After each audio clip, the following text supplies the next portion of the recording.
ಅನಿಷ್ಟ ಲಕ್ಷ್ಮಿಯ ಪರವಾಗಿರತಕ್ಕಂಥ ಅವರೇಕಾಯಿ ಸಿಪ್ಪೆಯನ್ನು ಅದನ್ನು ಮನೆಯಿಂದ ಈಚೆ ಹಾಕ್ತಾರೆ. ಸಂಕ್ರಾಂತಿಯ ದಿವಸ ಸಾಕ್ಷಾತ್ ಕೃಷ್ಣನಿಗೆ ವಿಶೇಷ. ಹಳ್ಳಿಗಳಲ್ಲಿ ಇದೇ ನಕ್ಷತ್ರದ ಮಳೆ ಬಂತು, ಇಂಥ ನಕ್ಷತ್ರದ ಇಂಥ ಪಾದದ ಮಳೆ ಬಂತು ಅಂತ ಇವತ್ತು ಅನೇಕ ಜನಗಳು ಹೇಳ್ತಕ್ಕಂಥ ಪದ್ಧತಿ ಇದೆ. ಹಿಂದಿನ ಸಂಕ್ರಾಂತಿಗೂ ಈಗ ನಡೀತಾ ಇರತಕ್ಕಂಥ ಸಂಕ್ರಾಂತಿಗೂ ವ್ಯತ್ಯಾಸ ಏನಿದೆ ಅನ್ನೋದನ್ನು ಮೊದಲು ತಿಳ್ಕೊಳ್ಳೋಣ. ಸಂಕ್ರಾಂತಿಯ ಫಲಾಫಲಗಳನ್ನು ಕೂಡ ನಂತರದಲ್ಲಿ ನಾವು ತಿಳ್ಕೊಳ್ಳೋಣ.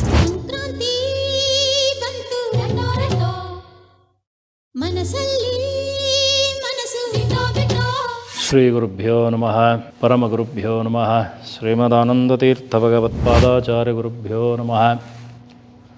ಲಕ್ಷ್ಮೀ ನರಸಿಂಹಾಯ ನಮಃ, ಲಕ್ಷ್ಮೀ ವೆಂಕಟೇಶಾಯ ನಮಃ. ಹರಿ ಓಂ.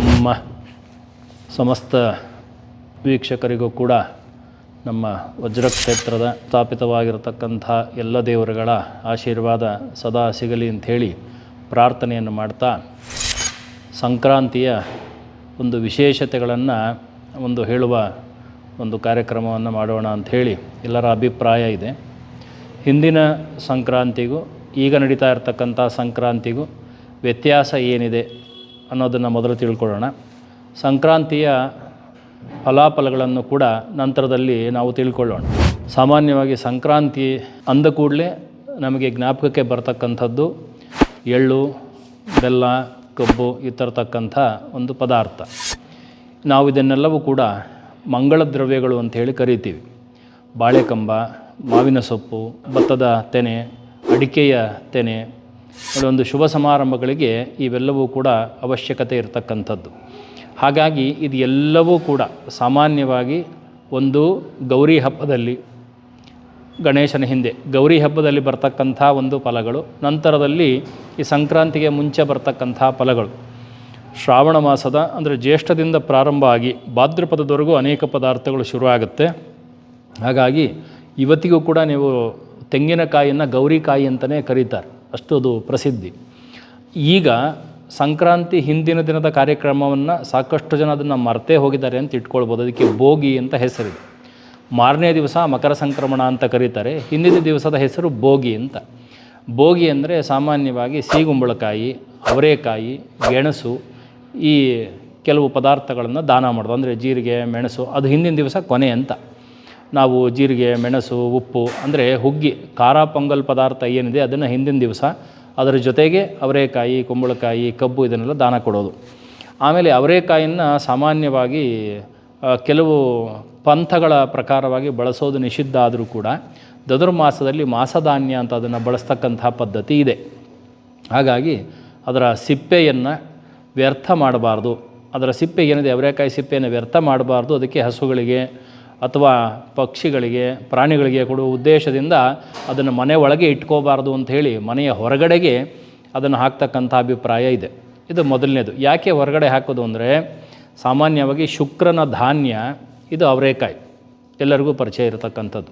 ಅದು ಒಣಗಿದ ಮೇಲೆ ಕಾಳಾಗತ್ತೆ. ಒಣಗೋದಕ್ಕೆ ಮುಂಚೆ ಶುಕ್ರನ ಧಾನ್ಯ ಅವರೆಕಾಯಿ ಆದ್ದರಿಂದ ಅನಿಷ್ಟ ಲಕ್ಷ್ಮಿ ನಮಗೆ ಬೇಡ ಅನ್ನುವ ಉದ್ದೇಶದಿಂದ ಅನಿಷ್ಟ ಲಕ್ಷ್ಮಿಯ ಪರವಾಗಿರತಕ್ಕಂಥ ಅವರೆಕಾಯಿ ಸಿಪ್ಪೆಯನ್ನು ಅದನ್ನು ಮನೆಯಿಂದ ಈಚೆ ಹಾಕ್ತಾರೆ.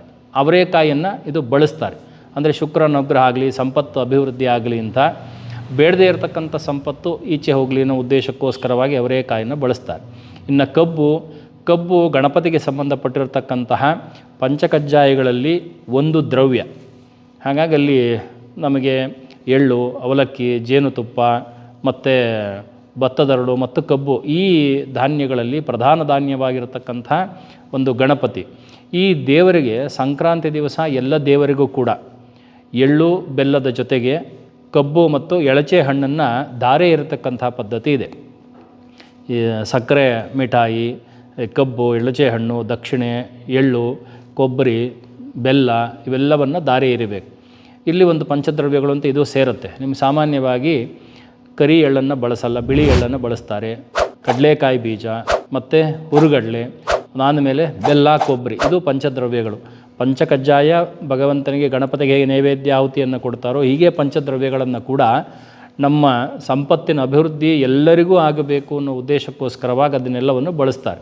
ಮೊದಲೇ ತಿಳಿದ ಹಾಗೆ ಒಂದು ಗುರು ಶನಿ ಅನುಗ್ರಹ ಯಾವಾಗಲೂ ಆಗಬೇಕು. ಇಲ್ಲಿ ಶುಕ್ರ ಹಸ್ತ, ಗುರು ಹಸ್ತ ಇವೆಲ್ಲ ಸ್ವಲ್ಪ ಇರೋದರಿಂದ ಧನುರ್ಮಾಸದಲ್ಲಿ ಮದುವೆ ಮುಂಜಿಯಾಗಿರ್ತಕ್ಕಂಥ ಶುಭ ಕಾರ್ಯಗಳು ಇದು ಸಾಮಾನ್ಯವಾಗಿ ಇರೋದಿಲ್ಲ. ಆದರೆ ದೇವರಿಗೆ ಇದು ಶ್ರೇಷ್ಠ. ಧನುರ್ನಾರಾಯಣ ಅಂತಕ್ಕಂಥ ದೇವರು, ಶಂಖ ಚಕ್ರ ಗದಾಪದ್ಮ ಇದು ಯಾವಾಗಲೂ ನಾರಾಯಣನ ಕೈಯಲ್ಲಿ ಇದ್ದರೂ ಕೂಡ ಧನುರ್ಮಾಸದಲ್ಲಿ ಧನಸ್ಸು ಅಂದರೆ ಬಿಲ್ಲು ಇರತಕ್ಕಂಥ ಒಂದು ದೇವರು. ಎಡಗೈಯಲ್ಲಿ ಬಾಣ, ಬಲಗೈಯಲ್ಲಿ ಬಿನ್ನು, ಇದು ಧನುರ್ನಾರಾಯಣ ಅಂಥೇಳಿ ಕರೀತಾರೆ. ಅನೇಕ ರೋಗಗಳ ಉಪಶಮನಕ್ಕೋಸ್ಕರವಾಗಿ ಇದನ್ನು ದೇವರಿಗೆ ನೈವೇದ್ಯವನ್ನು, ಅಭಿಷೇಕವನ್ನು ಮಾಡಿ ಅದನ್ನು ಎಲ್ಲರಿಗೂ ಕೂಡ ಹಂಚ್ತಕ್ಕಂಥದ್ದು. ಈ ಕೆಲವರಿಗೆ ಆ ಎಳ್ಳು ಹಾಕಿರ್ತಾರೆ, ಕಡಲೆಕಾಯಿ ಬೀಜ ಇರ್ತಾರೆ, ಅದನ್ನು ಎರೀತಾರೆ, ಅದನ್ನು ಮತ್ತು ದಾನ ಕೊಡ್ತಾರೆ ಅನ್ನೋದೆಲ್ಲ ಇದೆ. ಆದರೆ ಇದೆಲ್ಲ ಶುದ್ಧಕ್ಕೋಸ್ಕರವಾಗಿ ಕೊಡ್ತಕ್ಕಂಥದ್ದು. ಅಂದರೆ ಒಂದು ಎಳ್ಳಿನ ಕಣ ದಾನ ಮಾಡಿದರೆ ಅದಕ್ಕೊಂದು ವಿಶೇಷತೆ ಇರುತ್ತೆ. ಹಾಗಾಗಿ ಪ್ರತಿಯೊಬ್ಬರು ಹಿಂದಿನ ಕಾಲದಲ್ಲಿ ಪ್ರತಿಯೊಬ್ಬರು ಮನೆಗಳಲ್ಲಿ ಹೋಗಿ ಗಂಡಸರು ಕೈಯಿಂದ ಕೈಗೆ ಆ ಎಳ್ಳು ಬೆಲ್ಲವನ್ನು ಕೊಟ್ಟು ಒಳ್ಳೆ ಮಾತಾಡಿ ಅಂತ ಹೇಳೋರು. ಹೆಣ್ಣು ಮಕ್ಕಳು, ಪುಟ್ಟ ಮಕ್ಕಳಾಗಲಿ ದೊಡ್ಡ ಮಕ್ಕಳಾಗಲಿ ಇವರೆಲ್ಲರೂ ಕೂಡ ಆ ತಟ್ಟೆಯ ತುಂಬ ದ್ರವ್ಯವನ್ನು ಇಟ್ಕೊಂಡು ಅನೇಕ ಜನರಿಗೆ ಕೊಡ್ತಕ್ಕಂಥದ್ದೇ. ಅದರ ಜೊತೆಗೆ ಒಂದು ಬಾಳೆಹಣ್ಣು ಮತ್ತು ಗೋಪಾಲಕೃಷ್ಣ ಅಂದರೆ ಅಂಬೆಗಾಲು ಕೃಷ್ಣ, ಈ ಮೊದಲನೇ ಒಂದು 5 ವರ್ಷಗಳ ಪದ್ಧತಿ ಇರುತ್ತೆ. ಅಂಬೆಗಾಲು ಕೃಷ್ಣ ಮತ್ತು ಒಳ್ಳೆಯ ಮಣ್ಣಿನ ಮಡಿಕೆಯಲ್ಲಿ ಆ ಎಳಚೆ ಹಣ್ಣು, ಎಳ್ಳು ಇದನ್ನೆಲ್ಲ ಹಾಕಿ ಕೊಡ್ತಕ್ಕಂಥದ್ದು. ಈಗೆಲ್ಲ ಪ್ಲಾಸ್ಟಿಕ್ ಬಂದಮೇಲೆ ಪ್ಲಾಸ್ಟಿಕ್ ಮಯ ಆಗಿದೆ ಅದೆಲ್ಲ. ಇವೆಲ್ಲ ಮಾಡಬಾರ್ದು. ಆದಷ್ಟು ಎಷ್ಟು ಸಾಧ್ಯ ಆಗುತ್ತೋ ಅಷ್ಟನ್ನು, ಕೊನೆಯ ಪಕ್ಷ ನೀವು ಪ್ಲಾಸ್ಟಿಕ್ಗೆ ಕೊಟ್ಟರು ಒಂದು ಸಣ್ಣ ಆ ಗುಡಿಗೆ ಎಲ್ಲಾದರೂ, ಸಣ್ಣ ಗುಡಿಗೆ ಅಂತ ಒಂದು ಕರೀತಾರೆ, ಅದರೊಳಗಾದರೂ ಕೂಡ ಒಂದು ಸ್ವಲ್ಪ ಎಳ್ಳು ಮತ್ತು ಹಾಕಿ ದಾನ ಕೊಡ್ತಕ್ಕಂಥದ್ದು ಶ್ರೇಷ್ಠ.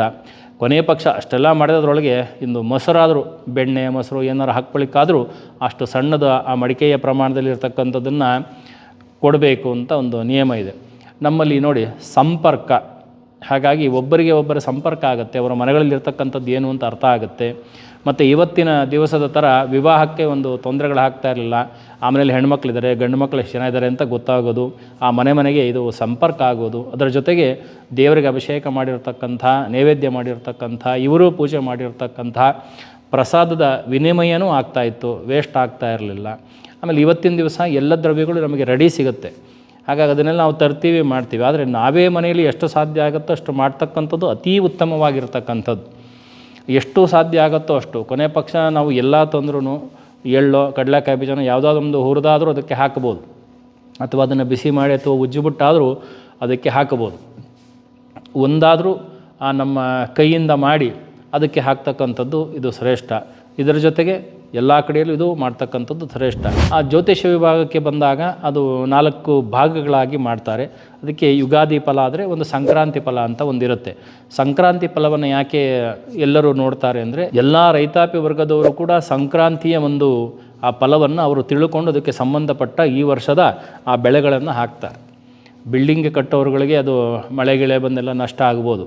ಆದರೆ ರೈತರು ಕೂಡ ಯಾರು ಇದರ ಬಗ್ಗೆ ಗಮನ ಕೊಟ್ಟು ಮಾಡ್ತಾ ಇದ್ದಾರೋ ಅವ್ರು ಯಾರೂ ನಷ್ಟ ಆಗಿಲ್ಲ. ಅವರಿಗೆ ಸರಿಯಾಗಿರ್ತಕ್ಕಂಥ ಮಾಹಿತಿಯನ್ನು ತಿಳ್ಕೊಂಡು ನೋಡಿ, ಸಿಟಿ ಜನರಿಗೆ ಇದು ಯಾವ ಮಳೆ ಅಂತ ಕೇಳಿದ್ರೆ ಇವತ್ತಿಗೂ ಕೂಡ ಅವರಿಗೆ ಗೊತ್ತಿಲ್ಲ, ಆಕಾಶದಿಂದ ಬರುತ್ತೆ ಅಷ್ಟೇ ಅಂತ ಹೇಳ್ತಾರೆ. ಹಳ್ಳಿಗಳಲ್ಲಿ ಇದೇ ಮಳೆನೇ, ಇದೇ ನಕ್ಷತ್ರದ ಮಳೆ ಬಂತು, ಇಂಥ ನಕ್ಷತ್ರದ ಇಂಥ ಪಾದದ ಮಳೆ ಬಂತು ಅಂತ ಇವತ್ತು ಅನೇಕ ಜನಗಳು ಹೇಳ್ತಕ್ಕಂಥ ಪದ್ಧತಿ ಇದೆ. ಹಾಗಾಗಿ ಉತ್ತಮವಾಗಿರ್ತಕ್ಕಂಥ ಮಳೆ, ಅದಕ್ಕೆ ತಕ್ಕಂತಹ ಬೆಳೆ, ಆ ಬೆಳೆ ಬರೀ ಮಳೆ ಬಂದರೂ ಪ್ರಯೋಜನ ಇಲ್ಲ, ಬರೀ ಬೆಳೆ ಬಂದು ಪ್ರಯೋಜನ, ಆ ಬೆಳೆ ಸಫಲವಾಗಬೇಕಲ್ಲ. ಆ ಬೆಳೆ ಬಂದು ಅದಕ್ಕೆ ಸರಿಯಾಗಿರ್ತಕ್ಕಂಥ ಲಾಭದಾಯಕವಾಗಿರ್ತಕ್ಕಂಥ ಒಂದು ರೈತಾಪಿ ವರ್ಗದವರಿಗೆ ಅನುಕೂಲ ಆಗಬೇಕಂದ್ರೆ ಈ ಸಂಕ್ರಾಂತಿ ಫಲಗಳನ್ನು ತಿಳಿದು ಅದರ ಮುಖಾಂತರವಾಗಿ ಮಾಡಬೇಕು. ಅದರೊಳಗೆಲ್ಲ ಒಂದು ಸಂಕ್ರಾಂತಿ ಪುರುಷ ಅಂತ ಇರುತ್ತೆ. ಪ್ರತಿ ವರ್ಷ ಬೇರೆ ಬೇರೆಯಾಗಿರ್ತಕ್ಕಂಥ ಸಂಕ್ರಾಂತಿ ಪುರುಷನ ಲಕ್ಷಣಗಳನ್ನು ಹೇಳ್ತಾರೆ. 3 ಕಣ್ಣು, 5 ಕೈ, 6 ಕಾಲು, 2 ತಲೆ, 5 ಬಟ್ಟಲು ಇಟ್ಕೊಂಡಿರೋದು, ಎಮ್ಮೆ ಮೇಲೆ ಕೂತಿರೋದು ಅಥವಾ ಕತ್ತೆಯ ಮೇಲೆ ಕೂತಿರೋದು, ಈ ಥರ ಬೇರೆ ಬೇರೆ, ಮತ್ತು ದಕ್ಷಿಣಾಭಿಮುಖ, ಉತ್ತರಾಭಿಮುಖ, ಈ ಥರ ಎಲ್ಲ ಬೇರೆ ಬೇರೆ ರೀತಿಯಾಗಿರ್ತಕ್ಕಂತಹ ಸಂಕ್ರಾಂತಿ ಪುರುಷನ ಫಲಗಳನ್ನು ಹೇಳ್ತಾರೆ. ಹಾಗಾಗಿ ಸಂಕ್ರಾಂತಿ ಪುರುಷ ಯಾವ ಕಡೆ ಮುಖ ಮಾಡಿದಾನೋ ಆ ಕಡೆ ಅಥವಾ ಶುಭ ಅಥವಾ ಅಶುಭ, ಯಾವ ವಾಹನದಲ್ಲಿ ಬಂದಿದ್ದಾನೋ ಅದು ಶುಭ ಅಥವಾ ಅಶುಭ, ಈ ರೀತಿಯಾಗಿ ಒಂದೊಂದು ವರ್ಷ ಒಂದೊಂದು ವಾಹನದ ಮೇಲೆ ಬರ್ತಕ್ಕಂಥ ಒಂದು ಪದ್ಧತಿ ಇದೆ. ಒಂದೊಂದು ನೇತ್ರಗಳ ಪದ್ಧತಿ ಇದೆ, ಒಂದು ಶಿರದ ಪದ್ಧತಿ ಇದೆ. ಇದನ್ನು ನಾವು ಮಹಾಭಾರತದ ಕೃಷ್ಣನ ಕಥೆಯಲ್ಲಿ ಕೇಳ್ತೀವಿ. ನಮ್ಮ ಕಂಸ, ಕೃಷ್ಣನಿಂದ ಸಂಹಾರ ಪಟ್ಟಿರ್ತಕ್ಕಂಥ ಕಂಸನಿಗೆ ದೊಡ್ಡದಾಗಿರ್ತಕ್ಕಂತಹ ಸ್ವಪ್ನ, ದೊಡ್ಡದಾಗಿರ್ತಕ್ಕಂಥ ಎಮ್ಮೆಯ ಮೇಲೆ ಕೂತು ಮೈ ತುಂಬ ಎಣ್ಣೆಯನ್ನು ಹಚ್ಚಿಕೊಂಡು ಹಣೆಗೆ ದೊಡ್ಡದಾಗಿರ್ತಕ್ಕಂಥ ಕೆಂಪು ಕುಂಕುಮವನ್ನು ಇಟ್ಟುಕೊಂಡು ತಾನು ಎದುರಿಗೆ ಕನ್ನಡಿಯನ್ನು ನೋಡ್ತಾ ಇರುವ ರೀತಿಯಲ್ಲಿ ಅವನಿಗೆ ಅವತ್ತು ಬೆಳಗ್ಗೆ ಕಾಣಿಸುತ್ತೆ, ಅವನಿಗೆ ಗೊತ್ತಾಗುತ್ತೆ ಇವತ್ತು ನನಗೆ ಮರಣ ಅಂತ. ಯಾಕೆಂದರೆ ಎಣ್ಣೆ ಹಚ್ಕೊಂಡಿರೋದು ಕಾಣಬಾರ್ದು, ತಲೆಯಲ್ಲಿ ಕನ್ನಡಿ ಎದುರುಗಡೆ ಕಾಣಬಾರ್ದು ಅಂತೆಲ್ಲ ನಿಯಮ ಇದೆ ಯಾರಿಗೆ, ರಾಜರಿಗೆ. ಇವೆಲ್ಲ ಯಾವಾಗ ಅನಿಷ್ಟ ಸೂಚಕ ಅಂತ ಆಯಿತೋ ಅವನಿಗೆ ಅರ್ಥ ಆಯಿತು ಕೃಷ್ಣನಿಂದ ನಾನು ಸಂಹಾರ ಆಗ್ತೀನಿ ಅಂತ. ಹಾಗಾಗಿ ಅಂತಹ ಕೃಷ್ಣನ ಒಂದು ವಿಶೇಷವಾದ ದಿವಸ ಅಂತ ಕೂಡ ಅದನ್ನು ಹೇಳ್ತಾರೆ. ಸಂಕ್ರಾಂತಿಯ ದಿವಸ ಸಾಕ್ಷಾತ್ ಕೃಷ್ಣನಿಗೆ ವಿಶೇಷ, ಅದಕ್ಕೆ ಪರ್ವಕಾಲ ಅಂತ ಕರೀತಾರೆ. ದಕ್ಷಿಣಾಯನ ಮುಗಿದು ಉತ್ತರಾಯಣ ಬರ್ತಕ್ಕಂಥ ಪರ್ವಕಾಲ. ನಿಮಗೆ ಭೀಷ್ಮರ ಕಥೆಯನ್ನು ಕೇಳಿದಾಗ ಉತ್ತರಾಯಣ ಬರುವವರೆಗೂ ಕಾದಿದ್ದರು ಅಂತ, ಅದರಲ್ಲೂ ಕಾದು ಮಾಘ ಮಾಸದಲ್ಲೂ ಕಾದು ಆ ಮಾಘ ಮಾಸದ ಅಷ್ಟಮಿಯ ದಿವಸ ತಾವು ಭೀಷ್ಮಾಚಾರ್ಯರು ಶರಶಯ್ಯೆಯಿಂದ ಮುಕ್ತಿಯನ್ನು ಪಡೆಯುತ್ತಾರೆ. ಅದೇ ಕಾಲದಲ್ಲಿ ಮಧ್ವಾಚಾರ್ಯರ ಮಾರನೇ ದಿವಸ ಮಧ್ವಾಚಾರ್ಯರು ಬದಿಕಾಶ್ರಮ ಪ್ರವೇಶವನ್ನು ಮಾಡಿರ್ತಕ್ಕಂಥ ದಿವಸ. ಆ ಧನುರ್ಪುಷ್ಯ ಮಾಸ, ಧನುರ್ಮಾಸದಲ್ಲಿ ಪುಷ್ಯಮಾಸ ಇದ್ದಾಗ ಶೂನ್ಯ ಮಾಸ ಆಗುತ್ತೆ. ಬರೀ ಪುಷ್ಯ ಮಾಸ, ಬರೀ ಮಾರ್ಗಶಿರ ಮಾಸ ಶ್ರೇಷ್ಠ. ಅದರಲ್ಲೂ ಧನುರ್ಮಾಸದಲ್ಲಿ ಮಾರ್ಗಶಿರ ಮಾಸ ಇದ್ದರೆ ಅತ್ಯಂತ ಶ್ರೇಷ್ಠವಾಗಿರತಕ್ಕಂಥ ಕಾಲ ಅಂತ ಹೇಳ್ತಾರೆ. ಧನುರ್ಪುಷ್ಯ ಮಾಸ, ಶೂನ್ಯ ಮಾಸ. ಪುಷ್ಯ ಮಾಸದಲ್ಲಿ ಧನುರ್ಮಾಸ ಮುಗಿದ ಮೇಲೆ ಬರೀ ಪುಷ್ಯ ಮಾಸ. ಆದರೆ ಯಾಕೋದು ಜ್ಯೋತಿಷದ ಪ್ರಕಾರ ಇಡೀ ಪುಷ್ಯ ಮಾಸವನ್ನೇ ಅವರು ತ್ಯಜಿಸಿದ್ದಾರೆ. ಹಾಗಂತ ಏನಿಲ್ಲ, ಧನುರ್ಮಾಸ ಮುಗಿದ ಮೇಲೆ ಅದು ಉತ್ತರಾಯಣ ಪರ್ವಕಾಲ ಅಂತ ಹೇಳಿದೆ ನಡೆಯುತ್ತೆ. ಅಂತಹ ಶ್ರೇಷ್ಠವಾಗಿರತಕ್ಕಂಥ ಈ ಕಾಲಗಳು ಸಂಕ್ರಮಣ ಪರ್ವಕಾಲಗಳು. ಇಂತಹ ಪರ್ವಕಾಲಗಳಲ್ಲಿ ದಾನ, ಯಾವುದೇ ದಾನ ವಿಶೇಷ. ತೀರ್ಥ ಸ್ನಾನ, ಆ ಸಂಕ್ರಮಣದ ಸಮಯಕ್ಕೆ ಸರಿಯಾಗಿ ತೀರ್ಥದಲ್ಲಿ ಯಾವುದೇ ನದಿ, ತಟಾಕ ಅಂದರೆ ಸಮುದ್ರ ಆಗಲಿ, ನದಿ ಆಗಲಿ, ಕಲ್ಯಾಣಿ ಆಗಲಿ, ಯಾವುದೇ ಸರೋವರ ಆಗಲಿ, ಅಂಥ ಕಾಲಗಳಲ್ಲಿ ಸ್ನಾನ ಮಾಡ್ತಕ್ಕಂಥದ್ದು ಅತ್ಯಂತ ಶ್ರೇಷ್ಠ. ಸಂಕಲ್ಪಪೂರ್ವಕ ಸ್ನಾನ, ದಾನ, ತರ್ಪಣ ಅಂದರೆ ಅಧಿಕಾರಿಗಳು ಪಿತೃಗಳ ಹೆಸರೇಳಿ ತರ್ಪವನ್ನು ಮಾಡೋದು, ಅನಧಿಕಾರಿಗಳು ದೇವರ ಸ್ಮರಣೆಯಲ್ಲಿ ಸ್ನಾನ ಮಾಡೋದು, ಮತ್ತು ಸುಮಂಗಲಿಯರು ಮುತ್ತೈದೆಯರು ದೇವರ ಸ್ಮರಣೆಯನ್ನು ಮಾಡಿ ತಮ್ಮ ದಂಪತಿ ಸಮೇತವಾಗಿ ಸ್ನಾನವನ್ನು ಮಾಡೋದು. ಅಲ್ಲಿ ತಮ್ಮ ಯಥಾಶಕ್ತಿ ಆ ಗಂಗೆಯ ಪೂಜೆ ಮತ್ತು ದಾನ ಇವೆಲ್ಲವೂ ಕೂಡ ವಿಶೇಷವಾಗಿರ್ತಕ್ಕಂಥದ್ದು ಸಂಕ್ರಮಣ ಕಾಲದಲ್ಲಿ. ಅದು ಧನುರ್ ಸಂಕ್ರಮಣವೂ ಹೌದು, ಮಕರ ಸಂಕ್ರಮಣವೂ ಹೌದು. ಅದಲ್ಲದೆ ಎಲ್ಲ ಸಂಕ್ರಮಣಗಳಲ್ಲೂ ಕೂಡ ಇದು ವಿಶೇಷ ಇದೆ. ಆದರೆ ಚಾಂದ್ರಮಾನದ ಪ್ರಕಾರವಾಗಿ ಈ ಎರಡನ್ನು ಬಹಳ ಮುಖ್ಯವಾಗಿ ತಗೊಳ್ತಾರೆ. ಯಾಕೆಂದರೆ ಜ್ಯೋತಿಷ್ಯ ಹೆಚ್ಚು ಕಡಿಮೆ ಗುರು ಮತ್ತು ಶನಿಯ ಬಲದಿಂದ ನಡೆಯುವ ಕಾರಣದಿಂದ ಧನುರ್ ಲಗ್ನಾಧಿಪತಿಯಾಗಿರ್ತಕ್ಕಂಥ ಗುರುವಿಗೂ ಮಕರಕ್ಕೆ ಶನಿಯೂ ಇರೋದರಿಂದ ಧನುರ್ಮಾಸ ಮತ್ತು ಮಕರ ಮಾಸಕ್ಕೆ ವಿಶೇಷವಾಗಿ ಈ ಎರಡೂ ಸ್ನಾನಗಳ ಫಲ, ದಾನಗಳ ಫಲ ಇದನ್ನೆಲ್ಲವನ್ನು ಕೂಡ ಹೇಳ್ತಾರೆ. ಹಾಗಾಗಿ ಅನೇಕ ರೋಗಗಳ ಪರಿಹಾರಕ್ಕೋಸ್ಕರವಾಗಿ ಅವತ್ತಿನ ದಿನವರೆಗೂ ಅಂದರೆ ಭೋಗಿ ಹಬ್ಬದವರೆಗೂ ಕೂಡ ಹುಗ್ಗಿಯನ್ನು ಮಾಡ್ತಾರೆ. ಮಾರನೇ ದಿವಸ ಸಂಕ್ರಮಣದ ಉದ್ದೇಶಕ್ಕೋಸ್ಕರವಾಗಿ ಆ ಎಲ್ಲ ರೀತಿಯಾಗಿರ್ತಕ್ಕಂಥ ಈ ಖಾರದ ಘಟನೆಗಳೆಲ್ಲವೂ ಕೂಡ ಪರಿಹಾರವಾಗಲಿ, ಅಲ್ಲಿಂದ ಮುಂದೆ ಆ ಸಿಹಿ ನಮ್ಮ ಭೂಮಿಗೆ ಬರಲಿ ಅಂತ. ಅಂದರೆ ಇದೆಲ್ಲ ಭೂಮಿಗೆ ಸಮರ್ಪಣೆಯನ್ನು ಮಾಡೋದು. ನಾವು ತಿನ್ನೋದು ಪೊಂಗಲ್ಲು ಅಂತಲ್ಲ, ಹಾಲನ್ನು ಉಕ್ಕಿಸಿ ಭೂಮಿಗೆ ಸಮರ್ಪಣೆಯನ್ನು ಮಾಡೋದು. ಹಾಗಾಗಿ ಪ್ರಕೃತಿಯಲ್ಲಿ ಇರತಕ್ಕಂಥ ಕಾರಣದಿಂದ ಆ ಭೂಮಿಗೆ ನಾವು ಎಲ್ಲವನ್ನು ಕೂಡ ಕ್ಷಮೆಯಾಧರಿತ್ರಿ ನಾವು ಎಷ್ಟು ಮಾಡ್ತೀವಿ. ನಾವು ಎಲ್ಲ ನಮ್ಮ ಕ್ರಿಯೆಗಳು, ನಾವು ಹುಟ್ಟೋದು ಭೂಮಿಯ ಮೇಲೆ, ಹೋಗೋದು ಭೂಮಿಯ ಮೇಲೆ, ಇರಬೇಕಾದ್ರೆ ಮಾಡ್ತಕ್ಕಂಥ ಎಲ್ಲ ಕ್ರಿಯೆ ಕರ್ಮಗಳು ಕೂಡ ಭೂಮಿಯ ಮೇಲೆ, ಎಲ್ಲ ಭೂಮಿಯ ಮೇಲೆ ಮಾಡೋದ್ರಿಂದ ಕ್ಷಮೆಯಾಧರಿತ್ರಿ ಅಂತ ಹೇಳೋದ್ರಿಂದ ಆ ಭೂಮಿಗೆ ವರ್ಷಕ್ಕೆ ಒಂದು ದಿವಸ ನಾವು ಹಾಲಲ್ಲೇ ಉಕ್ಕಿಸಿ ಹೊರಗಡೆ, ಮನೆ ಒಳಗಡೆ ಅಲ್ಲದೆ ಮನೆಯ ಹೊರಗಡೆ ಆ ಪೊಂಗಲನ್ನು ಮಾಡಿ, ಅಂದರೆ ಇದು ಸ್ವಲ್ಪ ತಮಿಳ್ನಾಡು ಕಡೆ ಮಾತ್ರ ವಿಶೇಷ ಆಗಿದೆ, ಎಲ್ಲ ಕಡೆ ಇದನ್ನು ಮಾಡಬೇಕು. ಮನೆಯ ಹೊರಗಡೆ ಭೂಮಿಯ ಮೇಲೆ ಪೊಂಗಲ್ ಅಂತ ಏನು ಹೇಳ್ತಾರೆ, ಸಿಹಿ ಪೊಂಗಲನ್ನು ಮಾಡಿ ಭೂಮಿಗೆ ಸಮರ್ಪಣೆಯನ್ನು ಮಾಡಿ ಭಗವಂತನಿಗೆ ನೈವೇದ್ಯವನ್ನು ಮಾಡಿ ಎಲ್ಲರಿಗೂ ಹಂಚಿ ತಾವು ಅದನ್ನು ಸ್ವೀಕಾರ ಮಾಡೋದು. ಅಂದರೆ ಸಾಮಾಜಿಕವಾಗಿ ಎಲ್ಲವೂ ಕೂಡ ನಮಗೆ ಅರ್ಥ ಆಗಬೇಕು ಅನ್ನೋ ರೀತಿಯಲ್ಲಿ ಈ ಸಂಕ್ರಮಣದ ಆಚರಣೆಯನ್ನು ಮಾಡಿದ್ದಾರೆ. ಅಂತಹ ಸಂಕ್ರಮಣ ಕಾಲಗಳಲ್ಲೂ ಕೂಡ ರಾಜರಿಗೆ ಕ್ಷಾಮ ಡಾಮರ ಇವೆಲ್ಲ ರಾಜರಿಗೆ ಏನಾಗುತ್ತೆ ಅಂತ ಯುಗಾದಿ ಫಲದಲ್ಲಿ ಅವರಿಗೆ ಗೊತ್ತಾಗೋದು ಕಡಿಮೆ ಆದರೂ ಕೂಡ ಸಂಕ್ರಮಣದ ಫಲದಿಂದ ಅವರಿಗೆ ವಿಶೇಷವಾಗಿ ಗೊತ್ತಾಗೋದು. ಸಂಕ್ರಮಣದ ಮೇಲೆ ಆ ರಾಜ್ಯದಲ್ಲಿ ಇಂಥವರಿಂದ ಅನುಕೂಲ, ಇಂಥವರಿಂದ ಅನಾನುಕೂಲ, ಇಂಥವರಿಂದ ಭಾಗ್ಯ, ಇಂಥವರಿಂದ ದುರ್ಭಾಗ್ಯ ಇದನ್ನು ಹೇಳ್ತಕ್ಕಂತಹ ರಾಜಗುರುಗಳು ಕೂಡ ಇದ್ದರು.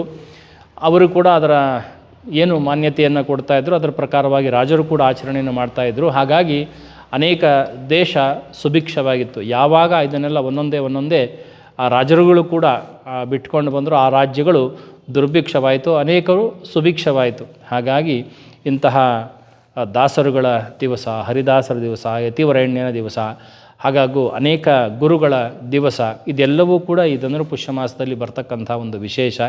ಹಾಗಾಗಿ ಆ ಮಾಸದಲ್ಲಿ ಯಾರು ಬರುತ್ತೋ ಅವರವರ ವಿಶೇಷತೆಗಳನ್ನು ಹೇಳ್ತಾ ಆ ಸಂಕ್ರಮಣದ ಪರ್ವಕಾಲದಲ್ಲಿ ನಿಮಗೂ ಕೂಡ ಭಗವಂತ ಅನುಗ್ರಹವನ್ನು ಮಾಡಲಿ. ಆದಷ್ಟು ಭೂಮಿಯ ಕೆಲಸವನ್ನು ಮಾಡ್ತಕ್ಕಂಥದ್ದುಗೆ ಯಾವುದೇ ರೀತಿಯಾಗಿರ್ತಕ್ಕಂಥ ನಷ್ಟ ಇಲ್ಲ. ಹಾಗಾಗಿ ಕ್ಷಮೆಯಾಧರಿತ್ರಿ, ಭೂಮಿಯನ್ನು ಪ್ರಾರ್ಥನೆ ಮಾಡಿ ಪ್ರತಿದಿನ ಎದ್ದ ಕೂಡಲೇ ಕಾಲು ಕೆಳಗಡೆ ಇಟ್ಟು ಕೂಡ ಇಡಕ್ಕೂ ಮುಂಚೆ ಭೂಮಿಯನ್ನು ಪ್ರಾರ್ಥನೆ ಮಾಡಿಬಿಟ್ಟು ತಾವು ಕಾಲು ಕೆಳಗಡೆ ಇಡ್ತಕ್ಕಂಥದ್ದು ಅಲ್ವಾ. ನಮಗೆ ಆ ಕ್ಷಮೆಯನ್ನು ಕೊಡು ಅಂಥೇಳಿ ಭೂಮಿಯನ್ನು ಪ್ರತಿ ಕ್ಷಣವೂ ನಾವು ಎದ್ದ ಕೂಡಲೇ ಅದನ್ನು ಯಾಕಂದ್ರೆ ನಾವು ಎದ್ದ ಕೂಡಲೇ ನೆಲ ಇಟ್ಟು ಕಾಲಿಟ್ಟು ನಡೆಯೋದೇ ಭೂಮಿ ಮೇಲೆ. ಆದ್ದರಿಂದ ಹಾಗೆ ಅಂತಹ ಆ ಧರಿತ್ರಿ ಸಾಕ್ಷಾತ್ ಭೂದೇವಿ, ಆ ಭೂದೇವಿ ನಮಗೆ ಅನುಗ್ರಹವನ್ನು ಮಾಡಲಿ. ಅಂತಹ ಭೂದೇವಿಯ ಪತಿಯಾಗಿರ್ತಕ್ಕಂತಹ ವರಾಹ ದೇವರು ನಮಗೆಲ್ಲ ಅನುಗ್ರಹವನ್ನು ಮಾಡಬೇಕು. ಹಾಗಾಗಿ ಯಜ್ಞ ವರಾಹ ದೇವರ ಒಂದು ವಿಶೇಷವಾಗಿರ್ತಕ್ಕಂಥ ಪೂಜೆಯೇ ಆ ಸಂಕ್ರಮಣದ ದಿವಸದಲ್ಲಿ ವರಾಹ ದೇವರಿಗೂ ಭಾಳ ವಿಶೇಷ. ಯಾಕಂದರೆ ಸಾಕ್ಷಾತ್ ಭೂಮಿಯನ್ನು 2 ಸಲ ಕಾಪಾಡಿ ನಮಗೆ ಇವತ್ತು ಭೂಮಿ ಕಾಣುವಂತೆ ಮಾಡಿರ್ತಕ್ಕಂಥ ವರಾಹ ದೇವರ ಅನುಗ್ರಹವೂ ನಮಗೆ ಸದಾ ಬೇಕು. ಹಾಗಾಗಿ ಭೂದೇವಿ ಪೂಜೆ ಮಾಡ್ತಕ್ಕಂಥ ವರಾಹ ದೇವರು ಮತ್ತು ನಮ್ಮ ಇಷ್ಟದೇವರು, ಕುಲದೇವರು, ಮನದೇವರು ಸಮೇತವಾಗಿರ್ತಕ್ಕಂತಹ ಅವರ ಅನುಗ್ರಹದಿಂದ ಹಾಗೂ ನಮ್ಮ ಉಪಾಸ್ಯ ಮೂರ್ತಿಯಾಗಿರ್ತಕ್ಕಂಥ ನರಸಿಂಹದೇವರು, ವಜ್ರಕ್ಷೇತ್ರದ ದೇವತೆಗಳು ಎಲ್ಲರೂ ಕೂಡ ಈ ಸಂಕ್ರಾಂತಿಯ ಶುಭ ಸಂದರ್ಭದಲ್ಲಿ ಅನುಗ್ರಹವನ್ನು ಮಾಡಲಿ ಅಂತ ನಾವು ಕೇಳ್ತಾ ಇದ್ದೀವಿ. ಎಲ್ಲರೂ ಕೂಡ ಬಂದು ದೇವರ ದರ್ಶನವನ್ನು ಮಾಡಿ ನರಸಿಂಹಸ್ತಂಭಕ್ಕೆ ಪ್ರದಕ್ಷಿಣೆ ನಿಮ್ಮ ಪ್ರಾರ್ಥನೆಗಳನ್ನು ಮಾಡಿ ನೀವು ಈಡೇರಿಸ್ಕೊಳ್ಬೇಕು ಅಂತ ಈ ಮೂಲಕವಾಗಿ ಕೇಳ್ತಾ ಇದ್ದೀವಿ. ಶ್ರೀಕೃಷ್ಣ ಅರ್ಪಣಮಸ್ತು.